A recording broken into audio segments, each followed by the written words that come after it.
Welcome to second grade story time with Ms. Phillips. Today's story is Jimmy Sounds Like a Rainbow, the story of a young Jimi Hendrix, written by Golio, with illustrations by Javaka Steptoe. Electricity ripped through the air. A lightning flash lit up the room. Thunder rocked the house. Jimmy's hand jumped, and a rainbow of colored pencils went tumbling to the floor. Outside, rain began trickling off the roof and plinking into the metal gutter. Drops bounced onto the windowsill. A breeze rippled the glass chimes on the porch. For a moment, Jimmy thought he heard a woman's name being blown on the wind. Jimmy grabbed his one-string ukulele. He could only play simple tunes, but now he had a new idea. He pulled the string and let it snap back, tapping gently with his finger up and down the neck to get just the right notes, over and over, until he could play the sound of raindrops, singing as they fell. After the storm, Jimmy stepped out onto the porch of the boarding house where he and his father lived. Down the street, a child was laughing, squealing like a clarinet on one of Dad's big band records. A truck engine backfired, pounding like a bass drum, as a neighbor's rake played snare against the sidewalk. A dog yowled, a siren wailed in the distance, and a bird rattled off a string of high, wild notes. The sounds of life were calling out, and Jimi Hendrix wanted to answer them. Terry and Potato Chip waved from across the street. They loved Jimmy's drawings, the funny stories he told, the way he could imitate guitars and trumpets with his mouth and hands.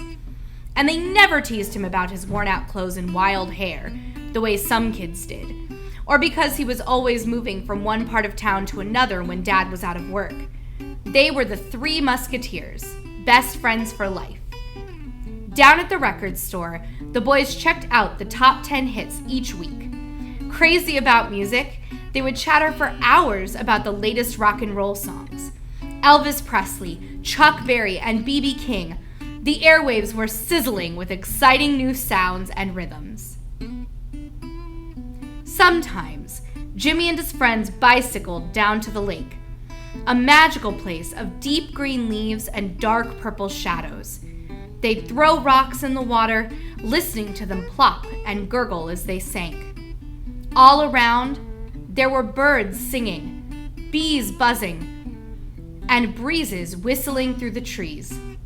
Above the clouds, airplane engines droned and whirred. With every sound, a color glowed in Jimmy's mind. Orange and red, the crackling of a campfire.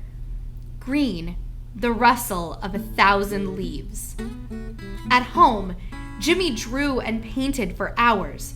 He filled pages with sleek-finned spaceships, knights on horseback, fierce Indian chiefs, and castles in the clouds. A teacher even let him cover the blackboards once with chalk drawings of Mexico in bold, blazing yellows, purples, and reds. Jimmy's imagination was on fire, and a tune was always playing in his head. At night, he'd listen to Dad croon along with gospel, jazz, or blues records on the old phonograph. A song by Muddy Waters, with its wailing guitar and harmonica, set off fireworks in his mind. He wondered, could a person use music like chalks and colored pencils? Could someone paint pictures with sound? Sweeping up his room one day, Jimmy stopped and held the broom in his arms. He strummed on the bristles, sliding his fingers back and forth along the wooden handle. Was this what it felt like to hold a real guitar? To swing it up and down, to make music while you sang? On the radio, Elvis Presley's hit, Hound Dog, shook the speaker. Elvis was the king, twisting and shouting to the beat of rock and roll. Jimmy strummed the broom again. Pieces of straw went flying into the air as he wiggled his hips like Elvis and sang his heart out for an imaginary audience of screaming fans. Sitting on the porch one night, Jimmy watched as the landlady's son cradled a worn wooden guitar in his lap and began to sing. The man's voice was dark and smooth, like velvet. Notes spun from the strings, flickering in the air like fireflies. Jimmy's eyes shone. He could feel the music tingling in his fingertips. When the landlady's son offered to sell his guitar for $5, Jimmy begged Dad to buy it. Now he had an instrument of his own. Night after night, he'd sit alone in his room, plunk, plunk, plunking along for hours. On a small transistor radio, Jimmy tuned in his favorite songs and learned them, note for note. From Dad's old blues records, he soaked up the gritty sounds of guitar masters Lightnin' Hopkins and Howlin' Wolf. He practiced and practiced, training his ears and hands, and each day he got a little better. Before long, Jimmy could play the guitar while Potato Chip sang, or jam with Terry as his fingers tickled the keys of an old piano in the basement. Every note and every chord was like a new color for Jimmy. He had a rainbow of sounds at his fingertips, and he wanted to paint the world with them. Soon, Jimmy played well enough to join a local band, but when he first performed on stage, the screaming saxophone, pounding drums, and rocking piano drowned out his old wooden guitar. He felt invisible. If he wanted to be heard, he'd need a louder guitar, an electric guitar. Money was tight, but Dad could see what music meant to his son. It may have been the cheapest model, but to Jimmy, his new white Supro Ozark guitar was pure gold. Now he could plug into an amplifier, turn up the volume, and hold his own with the band. With the flick of a switch, Jimmy's life was electrified. Practicing at a friend's house one day, Jimmy heard the amplifier making strange and eerie sounds. Out of the speaker came buzzes and whistles, fuzzy hissing, and a raspy humming. Strumming the guitar made the noises shift and change.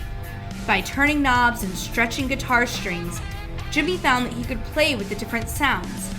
He ran his fingers up and down the neck, tapping and scraping, plucking, sliding, and picking.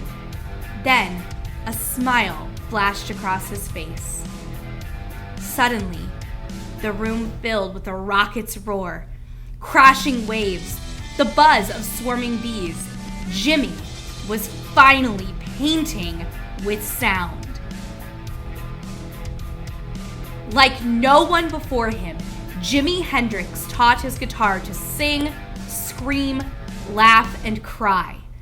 He learned to use it as an artist uses paint, creating new worlds with the colors of sound.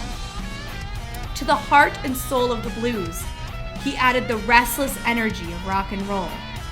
His playing became bold as lightning, wild as the waves, free as the wind through the trees. Dressed in the colors of the rainbow, he played for audiences far and wide, joining fiery sounds with tender feelings and painting the world with his songs. Don't let nobody turn you off from your own thoughts and dreams. Jimi Hendrix.